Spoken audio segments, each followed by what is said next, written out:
નમસ્કાર, જય માતાજી। અમારી આખી ક્ષત્રિય સમાજનું રતન મહિપતસિંહ બાપુ એટલે કોણ? જે ગરીબોના બેલી અને જેમના મા બાપ નથી એમના બાપ પણ કહી શકાય, જે દીકરીઓના માતા પિતા અને જેમનું કોઈ નથી એમના મહિપતસિંહ બાપુ અને ઘણા વર્ષોથી। તો દર્શક મિત્રો, તમે આટલે સુધી વિડીયો જોયો છે તો હવે છેલ્લે સુધી જોજો, કારણ કે મિત્રો હાલમાં મહિપતસિંહ બાપુનો એક ભાઈ વિરોધ કરી રહ્યા છે, તેને લઈને SM ઠાકોરે જબરજસ્ત વળતો જવાબ આપ્યો છે।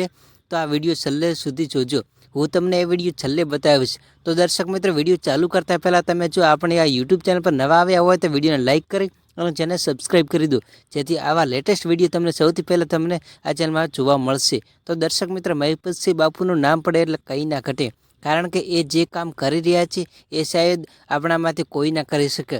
તો દર્શક મિત્રો, જે માર્કેટમાં હાલી જાય એનો વિરોધ થાય, તો એટલા માટે મહિપતસિંહનો વિરોધ કરનારને SM ઠાકોરે વળતો જવાબ આપ્યો છે। તો એ વિડીયો પૂરો જુઓને સેવા કર્યા છે અને અમુક ખાસ સામાજિક તત્વોને આ વસ્તુ નથી ગમતું અને ઘણા ટાઈમથી મહિપતસિંહ બાપુનો વિરોધ કરે છે। તો મહિપતસિંહ બાપુ કોઈ ચિંતા ના કરતા, જ્યારે પણ અમારી જરૂર પડે અમારા વિસ્તારની, ત્યારે તમારી સાથે ઊભા છીએ અમે। તો મિત્રો, જે પણ કઈ વિડીયો બનાવ્યા છે વિરોધમાં, એ બધા વિડીયો તમે જોયા જશે, પણ એ ભાઈને એક વાત જણાવવા માંગીએ છીએ કે અમે અને અમારો બનાસકાંઠો અને રાધનપુર વઢિયાર બધું બાપુના સમર્થનમાં જ છે બધા લોકો। એટલે જે પણ ભાઈએ વિડીયો બનાવ્યા છે પ્રેમથી ભાઈ તો ડિલીટ કરી દેજે।